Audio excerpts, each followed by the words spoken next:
Hello everyone, welcome to this super pink full moon live broadcast. We are going to have intense full moon in Scorpio. Arrangement of the celestial body in the sky is really intense, really unique, because very rarely we have so many planets one next to the other, creating a triple, quadruple T-square with another planet, so in this case Saturn. So the energy will be really huge, really intense, and maybe you've been feeling it already for in the last few days. But before we go there, I would like to talk about the numerology of this lunation. In the western side,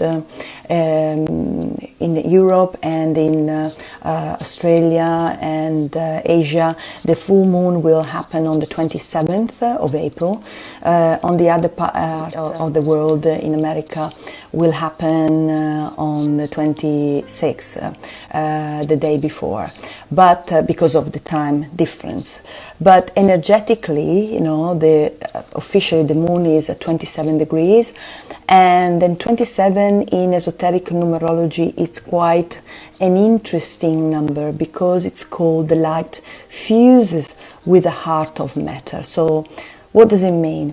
It means that we see ourselves as physical bodies, but we are mainly energy, we are light, and we constantly receive energy from the universe, from the cosmos, so throughout our being, through the chakra system, through the nadis. Our being is never static, you know, there is always movement. If we didn't have any movement of energy and therefore movement of consciousness, we would not have life, we would be really dead. So this energy keeps flowing and creates changes in our life. And at this point in time, you know, this 27 energy talks about the two aspects of the self, the soul and the personality, what we think, what we feel, and then how we behave consciously. But also there is the soul aspect,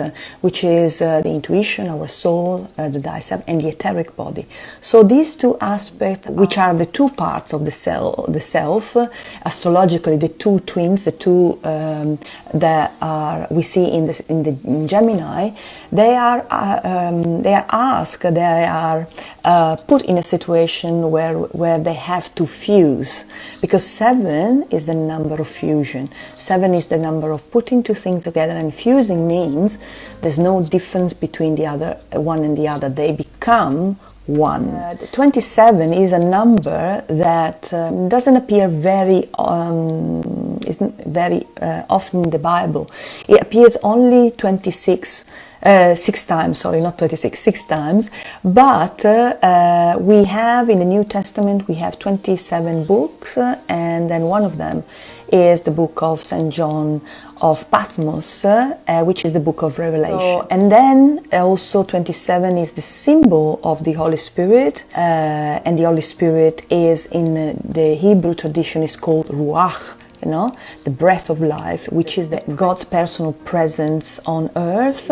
It's also associated to the light appearing in the darkness. So what this means that we stand at a dedicated place in our spiritual life, because the material aspect of life is not going to be so important for us as it used to be, but we are going to go through a big shift, a big change, big ending, a new beginning, because 27 is a 9, and 9 is the number that endings and the elimination of things that don't serve us anymore. So because the universe is asking us to focus on our spiritual developments, and the month 4, you know, April is number 4, we have, it's called the creation of God. It's associated with one of the day of creation, because on the 4th day, God completed the material universe. He created the stars, the moon, the sun, And these things gave light to the world, and they divided the days, and so marking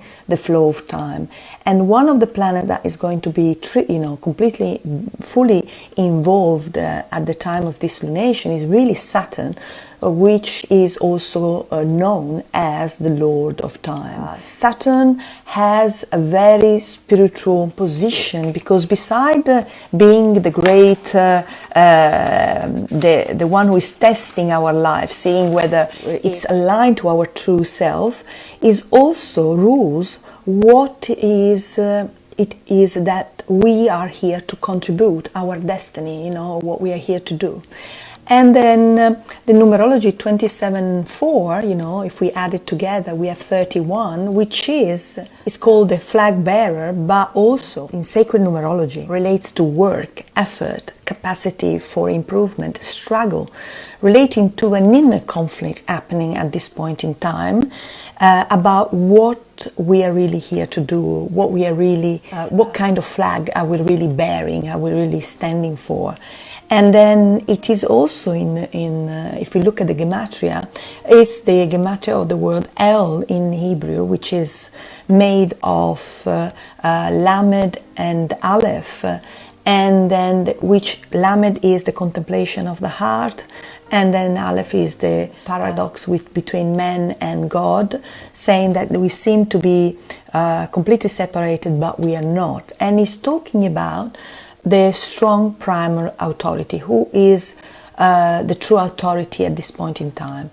And this is really the point, the key point of this big lunation, because whatever we are going to be taken into a big sort of upheaval, because Scorpio is associated to this moon. This lunation will be in Scorpio, and Scorpio is about death, transformation, purging, the truth, fighting for the truth, the warrior, fighting for who we truly are, a big test at a material level, ready to face something really big in relation to ourselves. Because at the time of this lunation, on the day of this lunation, Pluto stations retrograde, which means planet always go forward because they don't go back and forward. But actually, from the point of view of the Earth, they do. They go direct, or they seem to station, to stand there, not moving, and then don't go retrograde. The fact that Pluto, which is the ruler of Scorpio, stands retrograde, station retrograde, is something that means deeply, that it's something deeply designed to get our heart totally engaged in our present life, looking at the truth, total preference for total request coming from the universe, asking us to look the truth within us. And then, we're going to, I can show you, we are going to see that there will be this, look at all these planets, in a stellium, very strong stellium, creating a powerful energy, not only planet, because we also have the sun and we have Lilith, but, celestial bodies standing all together, creating a big energy. And, the sun is opposite the moon, he's here. And then there is a quadruple T square, this red half square, T squared, which creates an intense energy that is going to shake us out, to get us out of a stagnant situation. So it's going to be quite a crisis if we are not aligned, So, and then Uranus, which is the ruler of Aquarius, and we have Saturn in Aquarius at this point in time, is really going to trigger, that big change. And, Uranus is the revolution, is the planet of revolution, of electromagnetic energy. So is going to break what we feel constrict our life, because Scorpio wants the truth. And we have that big, huge Grand Trine. You see that big triangle in water. The Grand Trine is asking us to stop denying our emotion, to listen to them, do not avoid them, And then because we are really asked to face them and to really be from the heart point of view, you know. We are asked to connect to our feelings and listen to them and act accordingly. The universe wants us to act with honesty and clarity from the heart point of view. So sometimes we manipulate things because we think we can get something by behaving or doing or saying certain things. Please don't do it at this point in time, because everything we will try to do in order to manipulate things is going to trigger, to create more issue, more challenge. So we really need to let go and allow our becoming, but becoming from the heart point of view, because Venus is there. Venus is asking us to go deep within the heart, and instead of looking at what appears to be nice, look for what we really feel. You know, Uranus is creating that shift, and Mercury, which is the ruler of Scorpio on a higher level, is on the hierarchical level, is asking us to communicate. What are we here to communicate? This lunation wants us to follow our true life journey, bring things to the surface and face and be ready to hear the truth from within and without, you know, in the outer world. We need to take the responsibility for how we are feeling, choose what we really want. You know, we are going to ask to choose something. You know, there will be a very life-changing event, a call of your destiny. This choice has to be focused on not the ego, but the heart. So Saturn, the South Node is conjunct the Antares, the royal fixed star Antares, and Antares corresponds to Archangel Uriel. And Uriel is the watcher of the West. It is positioned in the heart of Scorpio, and it corresponds to the autumnal equinox, so which means the ending, you know, the death of things.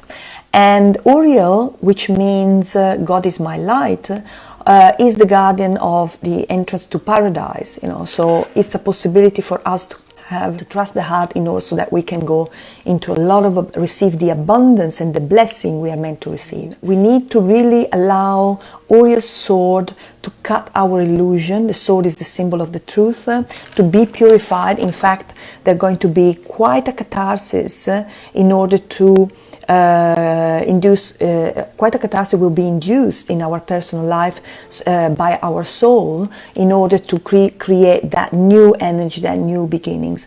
And we need to trust our inner guidance, you know. We need to purify any negative tendency and attachment which seem to be part of our character, and integrate our talents and our resources with our identity, and then so that we can really have a deep, full, total transformation of our concept of identity. So there may be a precipitation into an identity crisis, but we need to conquer that fear.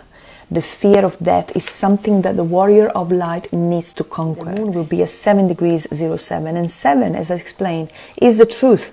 It's also fear, it's also anger, so we'll get angry, we may be fearful, but the real meaning, deep meaning of number 7 is faith, truth, you know. And the Sabian symbol of the moon is asking us to have open quietly to a higher inspiration from above to receive the supernal light. So and only those who are going to remain true to themselves will receive that new energy, that new annunciation, that new things, a new life, a new blessing that this lunation is going to bring us. So the key point is really let go of any control and surrender, stop fighting and in the battle, see the truth, facing the inescapable now. Anything we have done before is not going to work anymore. We need really to learn to discern what is really truly meaningful for us, open our life to something new, trust the heart, go through a process of letting go our old conditioned pattern and be who we're meant to be. So go within, trust yourself, trust the light, and surrender. Don't try to fight what happens. If you don't do so, new blessing will come, new abundance. It may be a new relationship, a new work, a new job, something new coming into your life. But whatever you try to do to hold things the way they are won't be helpful. So trust the light. Wishing you a wonderful full moon. The energy will be intense in the next few days, but especially in the next month to come. So wish you a very wonderful and deep, super pink full moon. Pink because flowers are blossoming, and trust your heart. Go for your heart. If you want to really find your identity, if you want to really find yourself, trust the heart, trust what you never had the courage to be. Sending you much love and blessing, and God bless. Bye-bye.